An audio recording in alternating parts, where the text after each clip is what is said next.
Welcome officially, everyone. We are now jumping in to the Your Brain on Value webinar.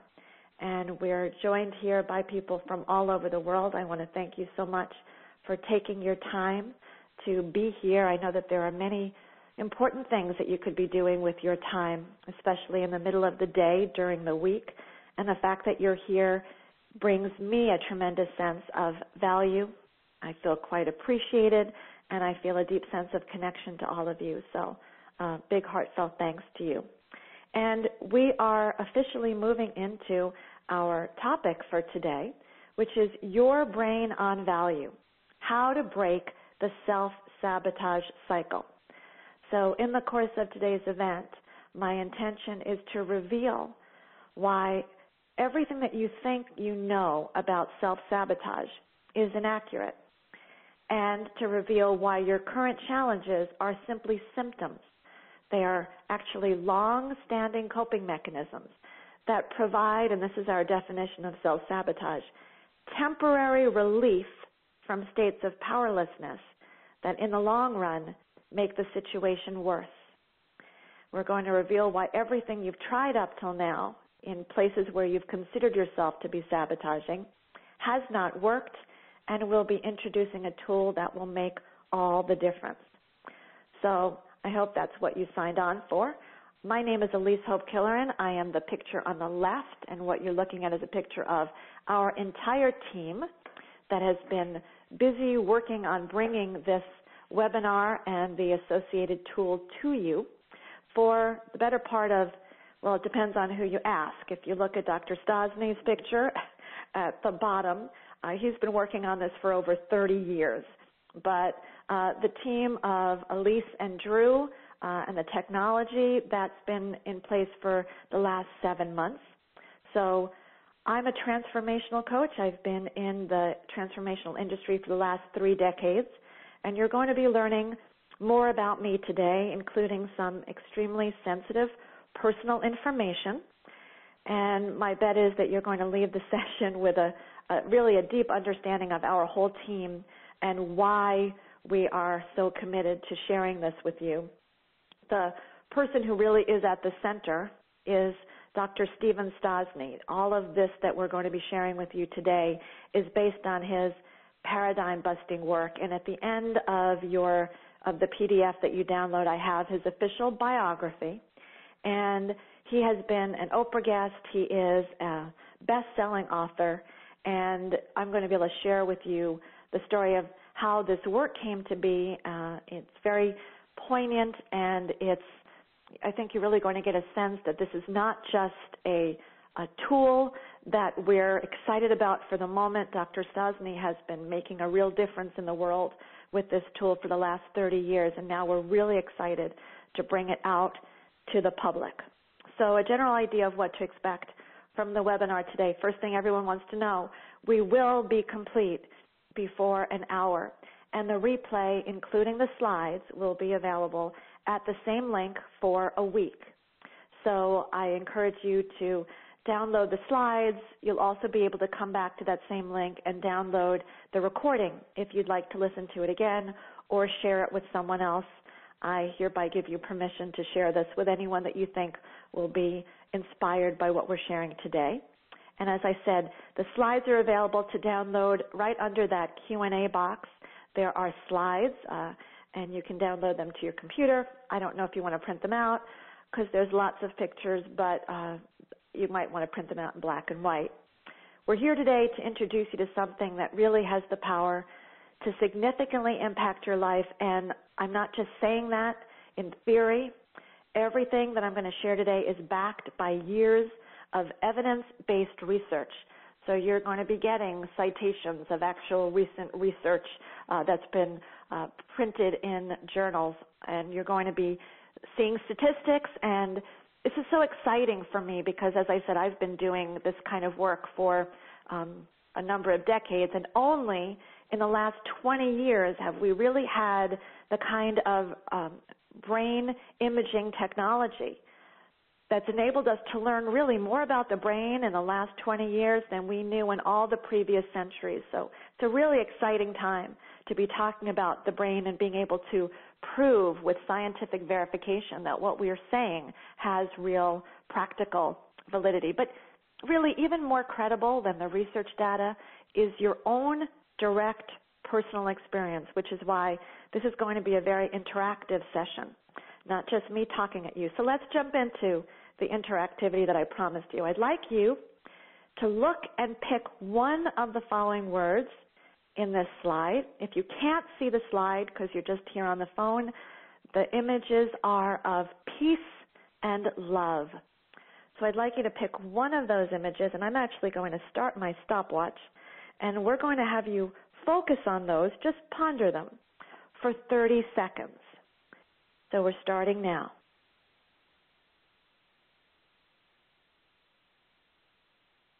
Just ponder one of those words or both of those words.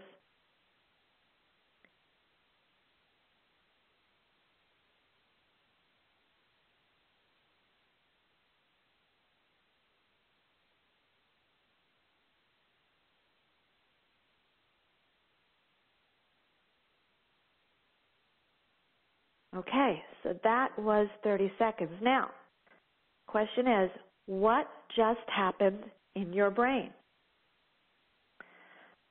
So we can infer from this 2008 study, the top one, genomic counterstress changes induced by the relaxation response, that as a result of focusing on peace or love for the time that you just focused upon it, you just turned on genes that are responsible for reducing physical and emotional stress.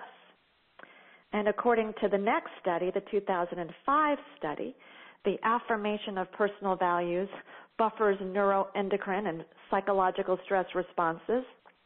If peace or love is an important value to you, you just lowered your psychological and physiological response to stress by adjusting the level of the neuroendocrine hormones that are flowing in your body.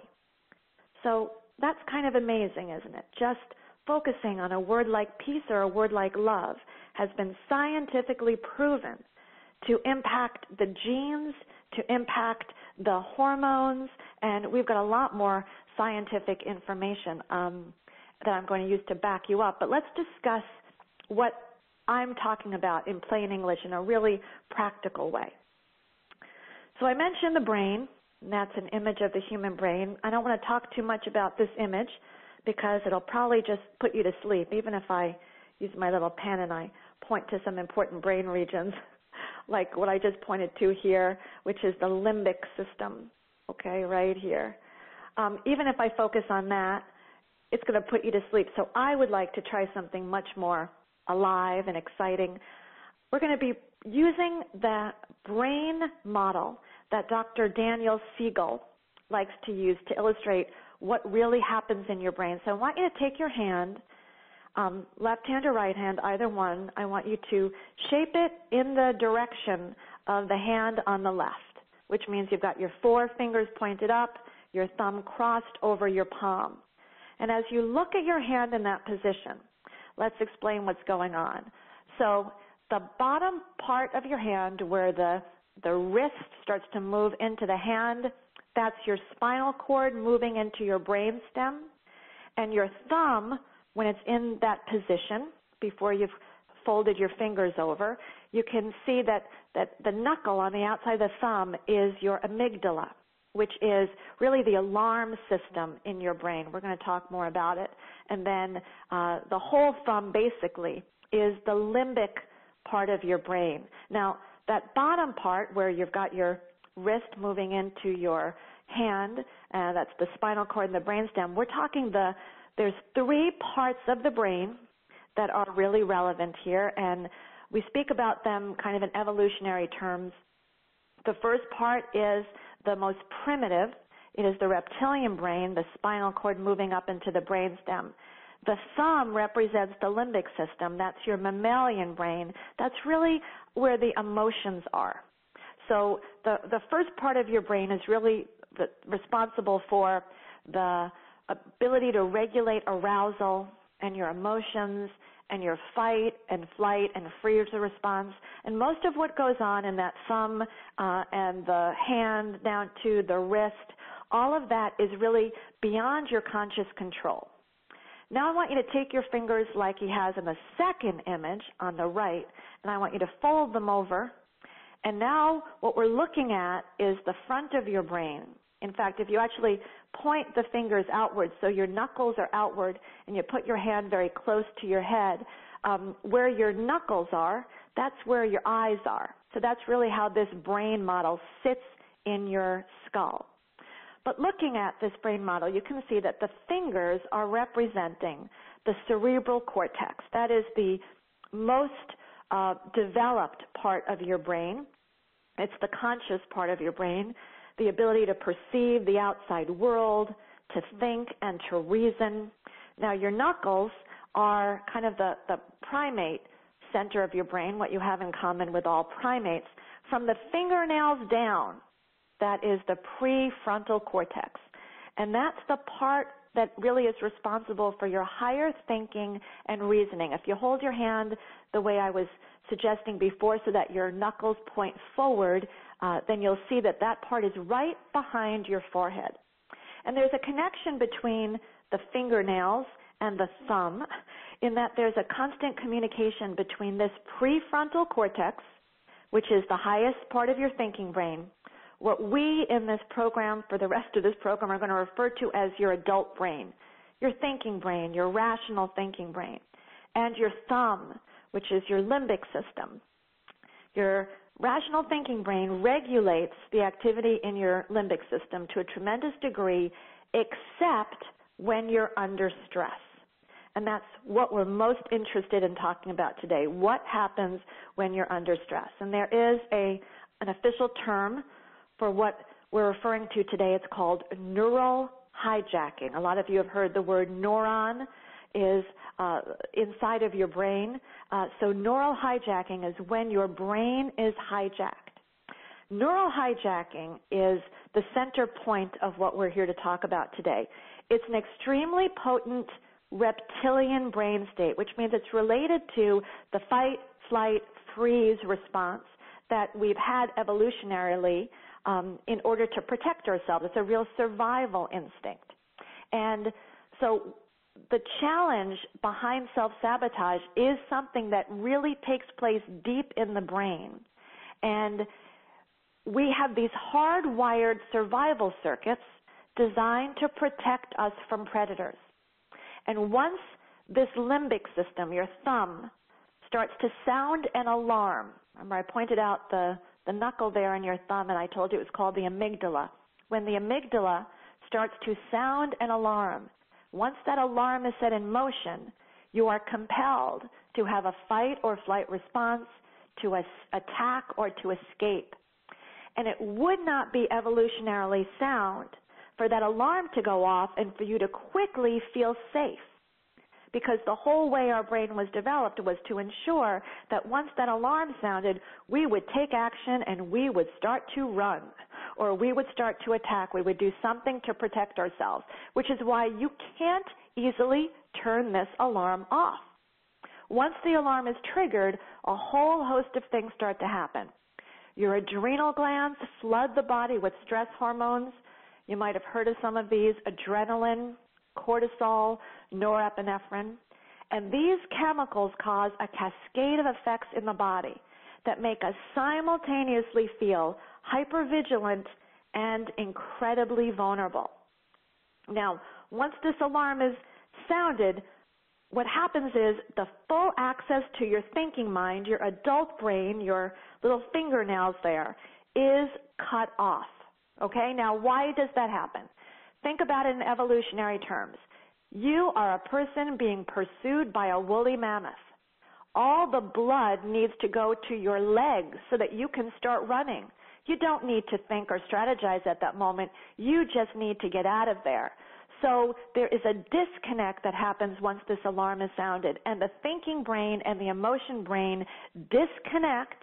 It's like it's cut off. There's no connection. So I want you to really see what this is like. If you put your hand back into the position where you had your thumb under your fingers, I want you to imagine that if your thumb wanted to sound an alarm, wanted to let you know how much fear it had and how dangerous it felt, it would move in a very rapid, startling way, like in a matter of seconds, milliseconds actually. It would just thrust those fingers up and out of the way, making your hand go straight up, more like this first image over here.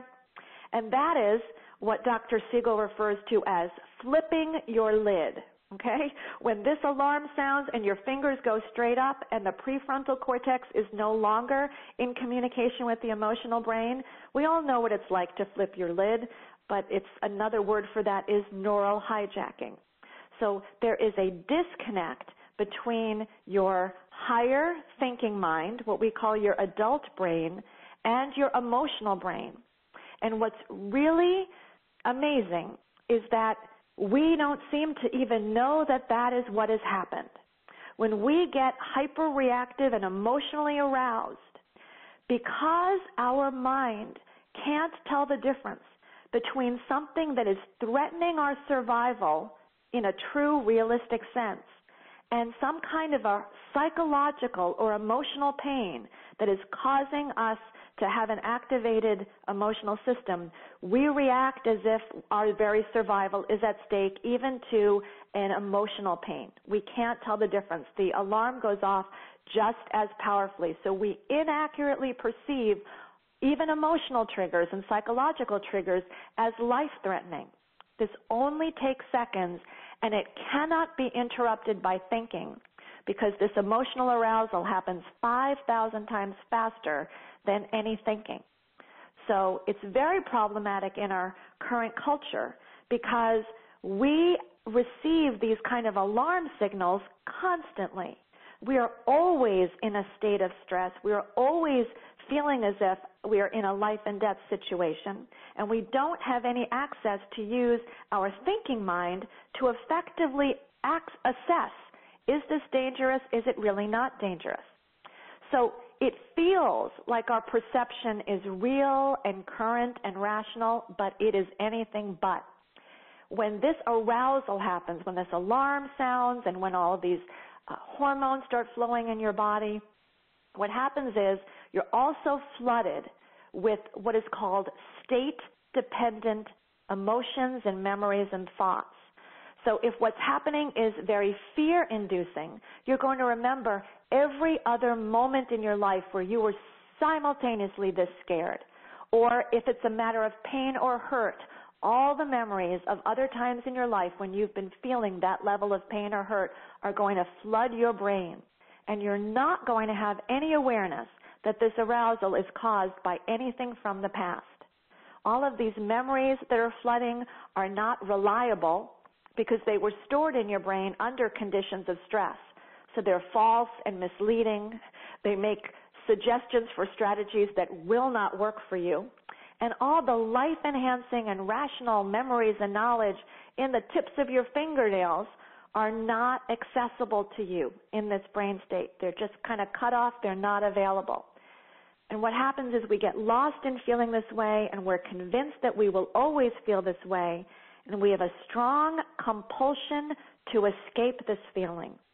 And that is the root of self-sabotage. I'm going to give you more information, but just get this compulsive need to escape this unbearable feeling of arousal is at the heart of all the self-sabotage you have ever witnessed in your world or in other people's worlds. Now, this disconnection, when the prefrontal cortex, the thinking brain, and the emotional brain get disconnected, we also experience a disconnection from our sense of self, because our sense of self is a combination of our emotions and our thinking brain working in concert. So without a sense of self, we can't realistically assess the situation, and without an ability to be aware of ourself, we follow compulsions even if they are against, clearly, our long-term best interests. So that's an explanation of neural hijacking. So what causes neural hijacking? And that's where what we have to talk about today is going to take you to a different place than any other conversation about self-sabotage or neural hijacking has before. From our perspective and from what the research that we have conducted has shown what causes self-sabotage are core hurts. Core hurts are the emotional components of presumed deficiencies in the self. So something happens in your environment where your life is not truly threatened, but emotionally, psychologically, your well-being feels threatened because something happens that causes you to feel powerless, inadequate, unlovable, or unworthy.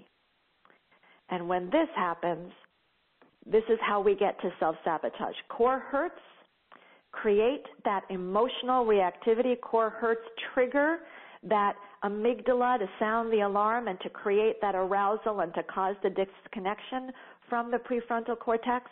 And a core hurt could mean any hint of guilt, shame, anxiety, anger, resentment, sadness, or emptiness can trigger a core hurt. And because experiencing the reactivation of a core hurt is so painful and so draining, your brain has tried to develop short-term strategies to avoid feeling these hidden feelings. And our attempts to protect ourselves from experiencing core hurts lie at the root of our most common symptoms of anxiety, resentment, anger, depression, obsessions, addictions, manipulation, and emotional eating. So this is the connection between core hurts and that emotional reactivity and self-sabotage. Now, the cycle of self-sabotage is very intriguing. This is what we want you to understand about self-sabotage. Self-sabotage is whenever you are thinking or acting in an effort to relieve your internal distress. You only gain temporary relief while exacerbating long-term pain. So here's the beginning of the story. You're feeling neutral, and then something happens that causes you to have a drop in your sense of self. I've seen this happen continuously since I've understood this concept. Anything can happen. An experience of rejection, an experience of abandonment, an experience where you feel devalued in any way causes a drop in your sense of self, which causes this arousal to start in your body. You're compelled to overcome that feeling of arousal by doing something that will make you feel whole and complete and powerful again, like taking a drink, like eating the cupcake, like blowing off steam at someone that you're angry at, like honking at the person who's driving inappropriately in front of you and speeding around them. All of these are examples, and obviously we have trillions more, of how you get a temporary boost to overcome that feeling of distress. But what happens afterward is once the boost is over, once the sugar rush from the cupcake is over, once the adrenaline from the anger burst is over, inevitably there is a drop. And that drop is not just a drop in the chemicals that are going on in your brain. You then feel really bad about the action that you took, which makes you have a deeper drop. So now, although you started in this position over here, the next time you're in this position, and when you have a drop, you're going to go lower. And you can see what would happen to that cycle over time. It actually becomes an endless, repetitive loop of trying to get out of pain, but actually creating greater pain. So I've been talking for a while without having a lot of interactions, so that's what I'd like to set us up for now. I'd like to get a sense of what comes up for you as I give this explanation of self-sabotage. Now, there's more to it, and I'm going to make it clear, and I'm also going to give you some really, really good news. But are you aware of promises that you make regularly that you have a hard time keeping? I would love, and this is going to be anonymous, even if you put your name in, I will not read your name out loud. But if you'd like to share, would love to get some feedback while we're moving forward here. Right into the Q&A box. What's coming up for you? Are you aware of promises that you've made that you have a hard time keeping? Does this explanation of neural hijack make something more clear to you? Have you ever watched someone else become hijacked and been shocked by how they seem to completely lose touch with their long-term best interests? I mean, this is a very new concept to a lot of you. And then to some people, you've seen this in action. I know that the idea of neural hijacking was not new to me. I have a child with a very hyperreactive temper, and I've been aware of neural hijacking in his case since he was a child. And I also have had a very anxious mother, and I knew what it was like to see her triggered and to see her go off. And so as a child, my brother and I did everything we could to not make waves, to walk on eggshells so that she would not experience that. But now that I understand what really was going on, we weren't doing anybody any good by walking on eggshells, because the cycle is going on underneath, and there actually is a solution for it. And that's what I'm most excited to share with you today.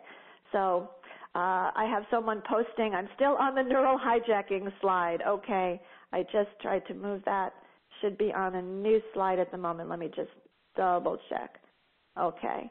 Not sure if people's slides are not moving at the same pace, but I just checked.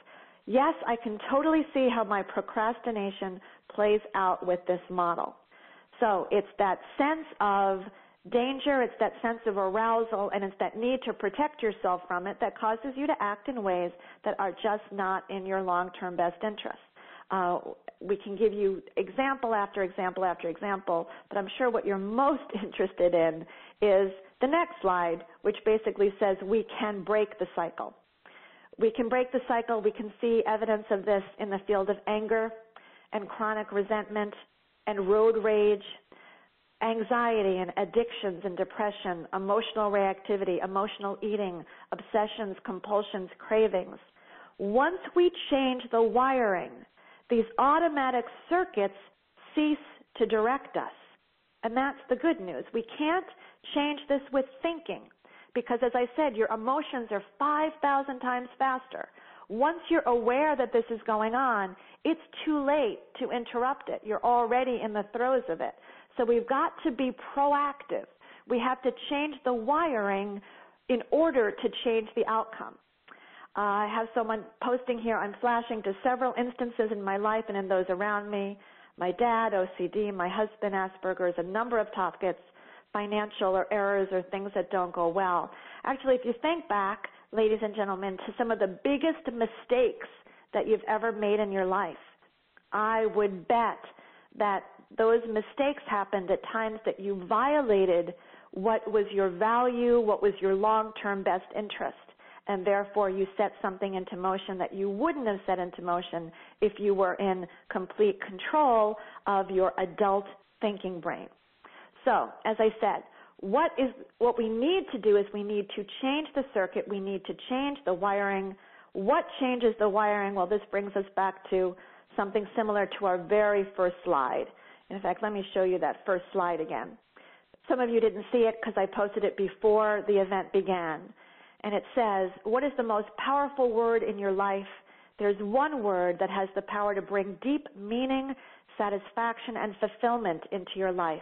And if you meditate on it for just a few minutes each day, it can change the way you work and improve your relationships with others. However, no one can tell you what that word is. You must discover it for yourself.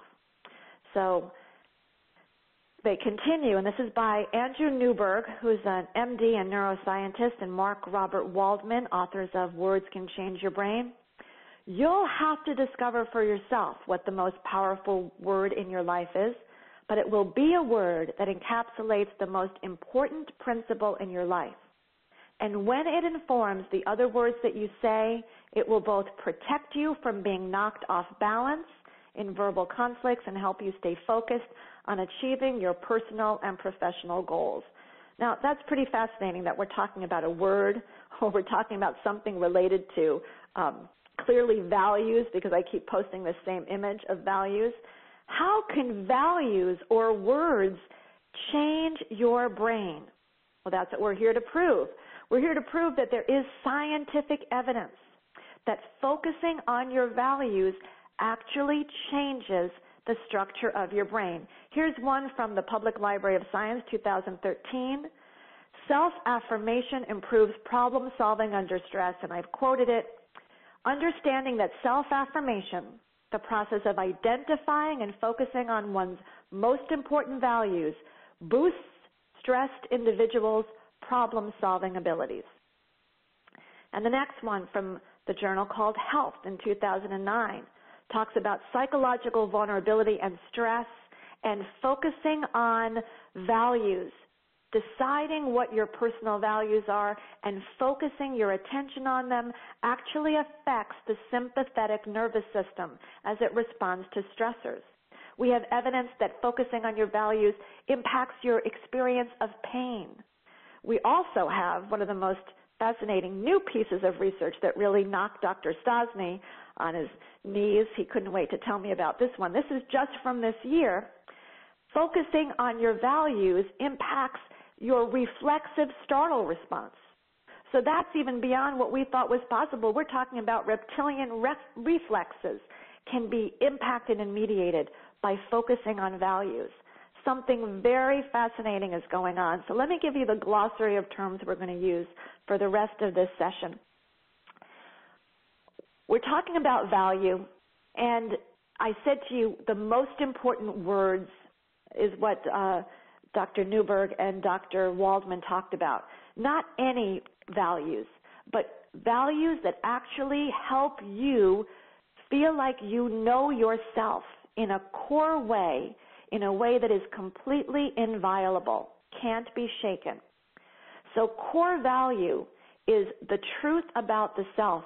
Building your sense of core value ameliorates, completely overrides the impact of the core hurts, which are the lies we come to believe about ourselves. Now, our toddler brain wiring means that the brain circuit that causes the hyperreactivity was wired in toddlerhood. Now, our toddler brain is fully formed by the age of 3, and our adult brain doesn't reach structural maturity until the age of 28.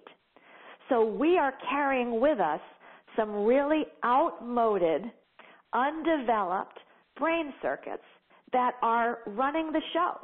And I know you wouldn't put a 3-year-old in the driver's seat of your financial life or in the driver's seat of your car, but we're allowing the toddler part of our brain to keep running many of the most important actions in our daily lives because we have not turned those circuits off. Self-sabotage creates a sense of false power in the moment.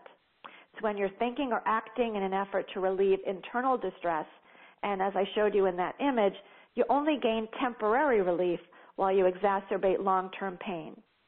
But when you're in the adult brain, what you have is genuine power, the ability to act in your long-term best interest no matter what is going on around you. So I've introduced the concept of core hurt. I talked about these core hurts were any hint of guilt or shame, anxiety, anger, resentment, sadness, or emptiness that triggers this deep, painful experience of core hurt, which creates the activation in the brain as if you are having a life-threatening experience.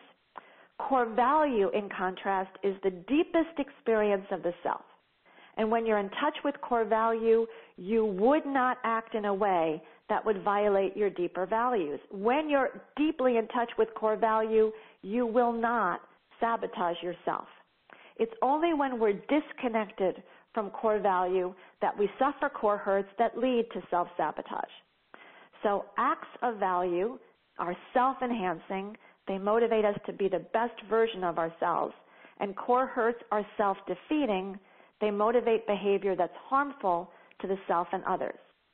So all habits that build core value will override habits that are linked to core hurt. And that's why what we're working on here is an entire technology that's based on building your sense of core value to rewire that hyperreactive toddler wiring and keep you in your adult brain where you can keep integrated with your long-term best interests on a regular basis. Now, where did we get this idea? Well, Dr. Stephen Stosny picture on the bottom. As I said, best-selling author. He's the founder of this process that he calls bio-emotional reconditioning. And here's how he came up with bio-emotional reconditioning.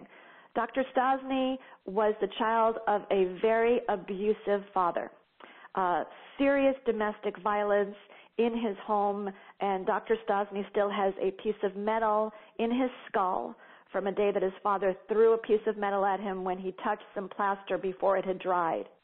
Fortunately, his mother got them out of the home, but not before Dr. Stosny had experienced and witnessed a great deal of pain and anguish, especially seeing what had happened to his mother. And when he started to study to become a social worker, he was introduced to the ways that they work at that point, about 30 years ago.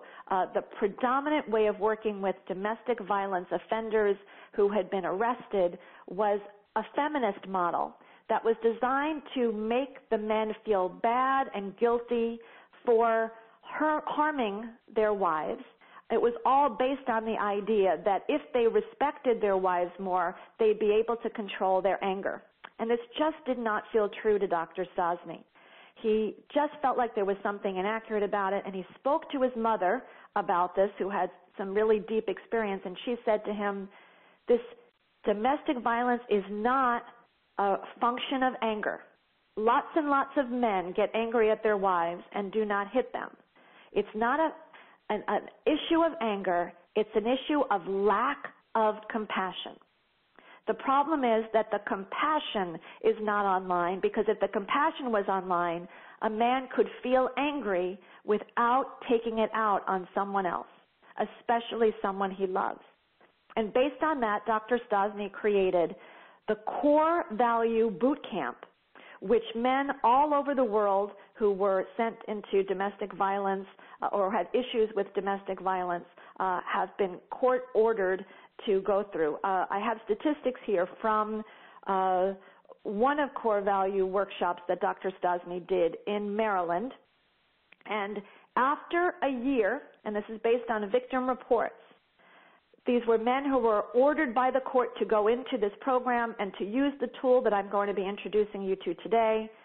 Within a year, there was 86% of them were violence-free. They had not pushed or grabbed based on their victim's report. They were 71% verbal aggression-free. There was a 49% reduction in anger and hostility, and a 36% increase in compassion, a 35% improvement in self-esteem, and 33% clinical anxiety reduced to a normal level. Now, what's fascinating about that is these men did not want to change. They were not using this tool because they thought they had a problem. This was court-ordered, court-mandated, and it still had this level of impact on people with the kind of self-sabotage that was this destructive. So if this tool could impact someone with that level of an issue who didn't even want the help, what could it mean to the general population? That really became a big question for me, because my husband, Greg, and he's the picture all the way on the right, he's a licensed clinical psychologist, and he grew up in a family with two violent alcoholic parents, and he experienced significant degrees of physical and emotional abuse in childhood. Now, I'm not bringing this up to say that this tool is predominantly for people who have had childhood abuse. I'm bringing this up to tell you that psychology really doesn't have anything in the traditional field of psychology for people whose adult challenges are rooted in hyperreactive wiring that was activated in toddlerhood. When Greg and I married in 2009, and it was a second marriage for both of us, we had the typical challenges of a blended family, but we also had another layer of challenges that I wasn't prepared for. Greg was a really good and loving husband. He cared deeply for my teenage sons, but within months of us moving in together, Greg began to have weekly episodes of rage. And on some level, it's not surprising. In his first marriage, I knew that she had suggested he was abusive, but he's such a mild-mannered man when you meet him in general. It was hard to take that seriously. I did know that he had a lot of conflicts in previous jobs, that he got fired on a regular basis. I knew he had road rage, but I also knew that he had been in therapy for a number of years, and he had been in an anger management program at the end of his marriage. So I was so surprised to find that a professional who taught his clients how to manage their anger, believe it or not, people who have been court appointed to do anger therapy have been sent to Greg so that he can teach them how to manage their anger, and he can tell the court that they've made significant progress. But he was still struggling with his own. And each of these episodes would begin with something very small and seemingly insignificant, like shoes left on the floor of a family room. And as a result of some trigger, Greg would go from 0 to 100 in no time. It was like watching Dr. Banner turn into the Incredible Hulk. And once he was triggered, there was no way to bring him back to a rational state. He would also have no idea that he was triggered and out of his mind. He'd think he was being rational. And it would take hours, or more commonly overnight, before the adrenaline diminished and he'd come back to normal. At that point, as I said, with that drop in self-esteem because of guilt and shame about what he had done. Now, I loved Greg very much, and what was good between us was very good, but the level of constant tension and stress and the threat of eruption on a weekly basis made living with him completely untenable. So we started going to marriage counselors. We went to 3 different marriage counselors, and Greg worked individually with a host of EFT and EMDR and other kind of brain and trauma specialists, but nothing made the difference. And we reached a crisis point 4 years into our marriage when I gave him an ultimatum to attend a boot camp with Dr. Stosny or accept that I was going to have to move out. Fortunately, Greg agreed, and within 3 weeks of his beginning to use this tool, there was a profound change in how he was reacting, or rather not reacting. We went from having weekly rage episodes to going close to 2 years without a single one. And in addition to the lack of chronic anger, Greg simultaneously began to show up with a lot of compassion and a more loving, available presence. The tension in the house melted away, and Greg's relationship with both my sons blossomed. And I know there's a number of people on this call who have witnessed what I'm speaking about. So I can't even begin to communicate the significance of this change to you. It was absolutely startling. As I've mentioned, I've been teaching classes in the transformational realm and studying every technique that seemed to hold promise, and I never saw anyone transform and sustain transformation as Greg has. So when my youngest graduated from high school and Greg had been rage-free for about a year, I approached Dr. Stosny. And my big question was, is this useful even beyond anger? Because it seemed from everything that I had read that it should also be useful for everything else that gets wired wrong in toddlerhood. And when he explained to me that he had had success with the protocol, with programs he had developed for emotional eating and addiction, I jumped at the chance to team up with him to bring this tool to the general public. And that brings our last member of the team into the story, Drew Gerber, who is the CEO of Wasabi Publicity. He and I connected in a group that was looking for ways to do business in a whole new evolutionary way. We really wanted to look for ways to harness the power of business to make a contribution to the world. Drew's company, Wasabi Publicity, supports change-maker organizations such as Landmark and the Grameen Foundation, the Microloan Foundation, Take Your Sons and Daughters to Work Week, by fully utilizing the media to shift the conversations that people are having. And Drew and I really hit it off, and we continued to stay in regular contact after the initial group dissolved. And even though he now lives in Budapest, Hungary, on a rare live meeting with Drew and his partner Michelle, we got into a very passion-filled discussion about how to use PR and social media as a platform to support ideas that could change the planet. And I immediately shared my enthusiasm about Dr. Stosny and his work, and that was a spark that just began to burn. And it really was last summer when Dr. Stosny gave me permission to explore building a technology on a website that Drew got really excited and said, we have to be a part of this. My company has to be a part of this. And as the conversation evolved, we really got a sense of how everything in our lives were leading up to this moment. His capacity to harness the media, his fascination for conversations that will change the world, and our understanding of how much pain and suffering on the planet exists right now because of this toddler wiring that people don't know about. I mean, if you watch any of the self-sabotaging acts that the people in the political realm or make, it can always be traced to some kind of a compulsion that they're acting on at a moment where they're not in their adult brains. And knowing that we can wire ourselves differently by using this tool is a possibility for not just changing individuals' lives, but really changing the planet in a powerful way. So that's what we're here to introduce today, the Value Vaccination. It's a skill the brain can use to automatically, in a fraction of a second, reach core value when aroused with anger, resentment, anxiety, obsessions, any of the things I just mentioned. By using this tool on a regular level, you lower your baseline of anger, resentment, depression, anxiety in the stream of everyday unconscious emotion. And when your baseline is lower, your waves of negative emotion are less intense. It's not about suppressing or tolerating or ignoring painful emotions. It changes automatically like a thermostat.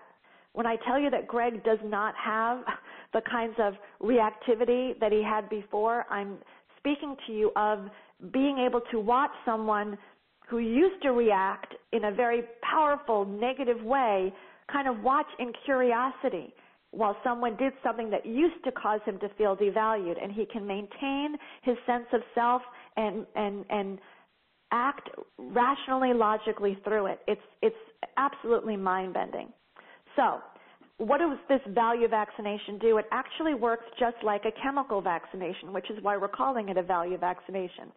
It exposes you to a very, very small dose of what has been triggering you into self-defeating behavior before infusing you with a powerful dose of your own personal value antidote.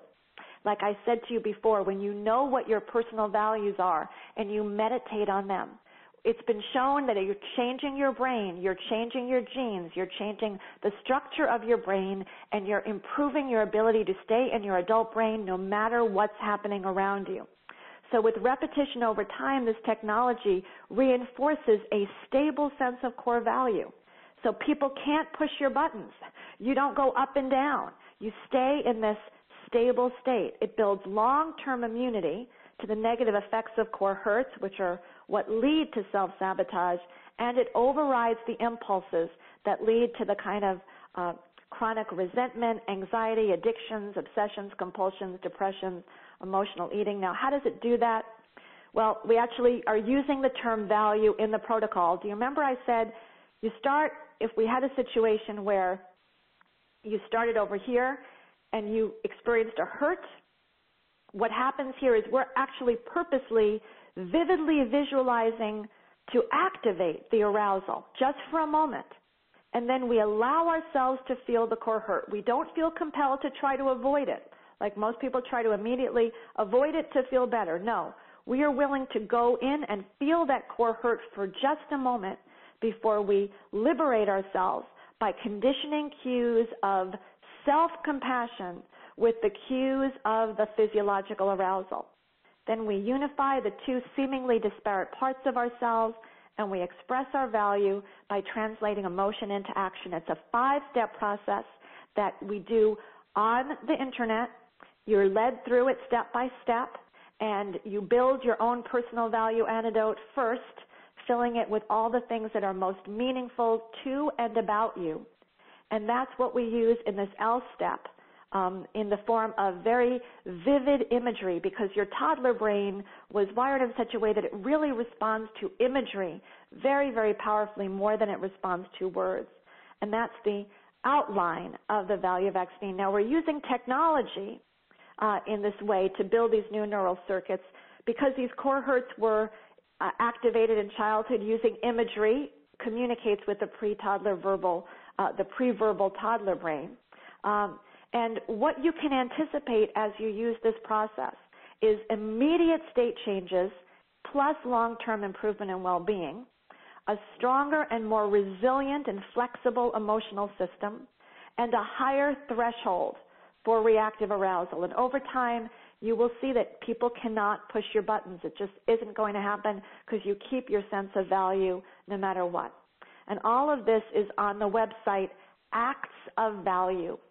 And we're actually creating a grassroots movement, and you guys are at the front of that grassroots movement. That's what today is all about. It's our first official introduction of this to the public, and so you guys are at the front. You are our hopeful ambassadors of what we're doing, because the truth is value improves our lives in so many ways. It strengthens our adult brain. It strengthens our ability to keep our commitment. I have pages and pages of research talking about, you know that businesses, all the top businesses that you're most impressed with, they spend a lot of time focusing on core values and acting in accordance with core values. It's what creates a business success. The most powerful thing marriage counselors can do is to get both partners to talk about their values and keep their conversations focused on values. Changes everything about the efficacy of the marriage counseling.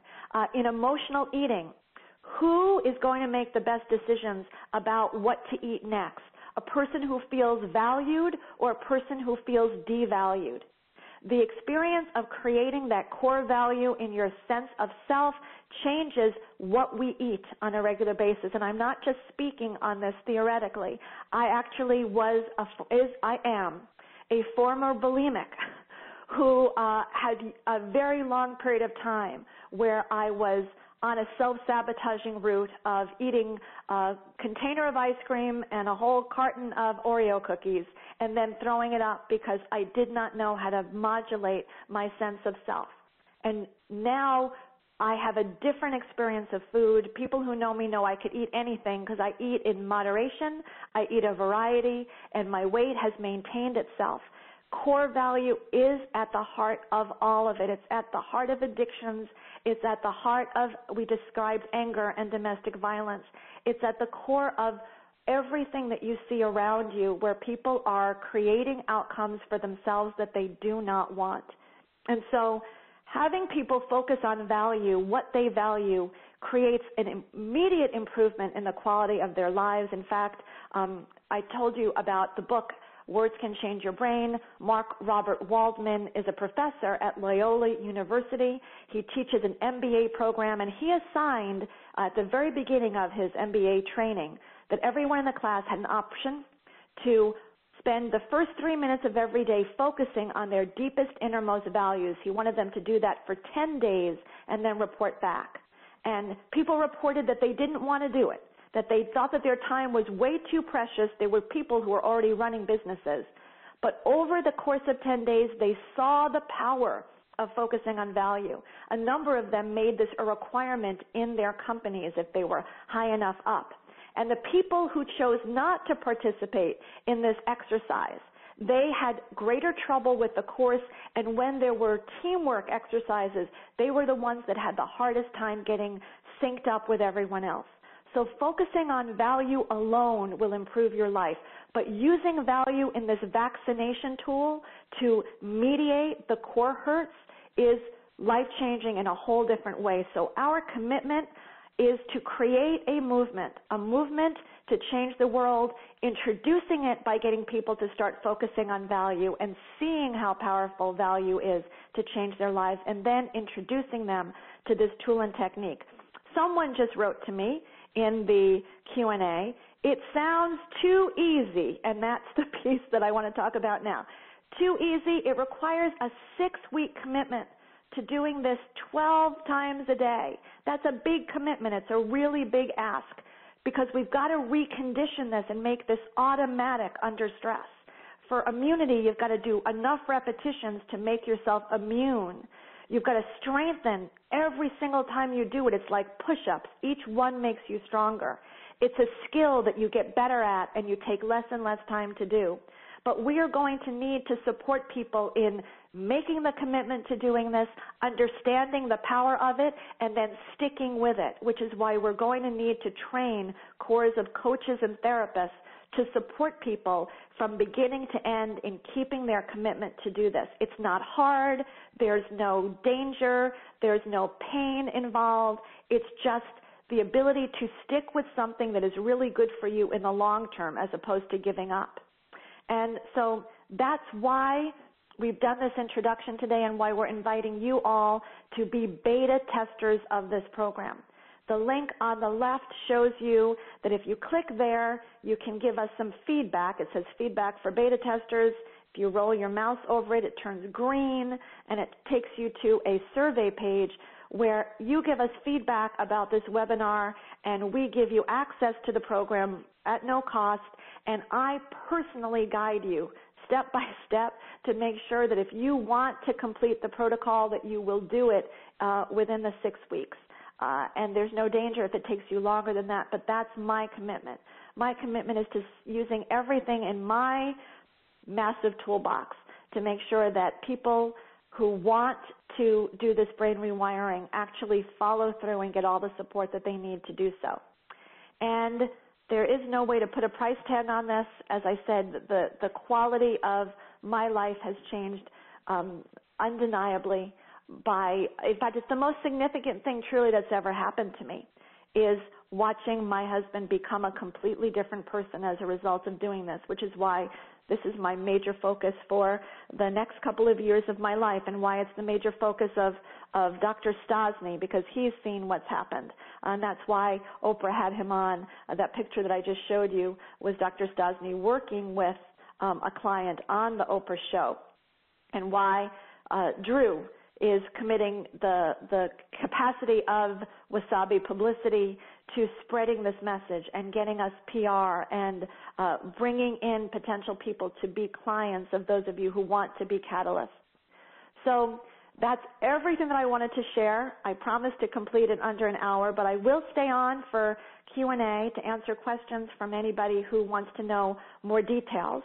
I clicked through to the survey and it didn't go anywhere. So I'm not sure if there's a problem with the way I put the link in. But if there is, I just need you to contact me at EliseKilleran@gmail.com, and I will get you access into the survey.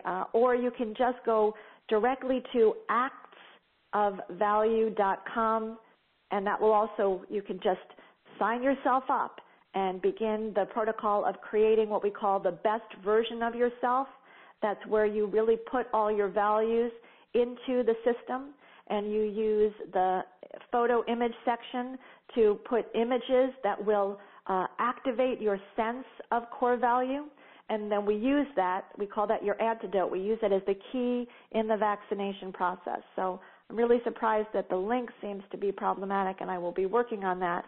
But I'm sure that that's just one of the glitches. Although someone says the survey is working for them, and so does someone else. Okay, a bunch of you have already completed the survey, so it is working fine. And that's probably why I can't get in. Too many of you are going to it. That's not a bad problem to have. I'm getting very teary and emotional right now at the response. Just seeing how many of you are telling me the survey worked means that you guys want to be a part of this.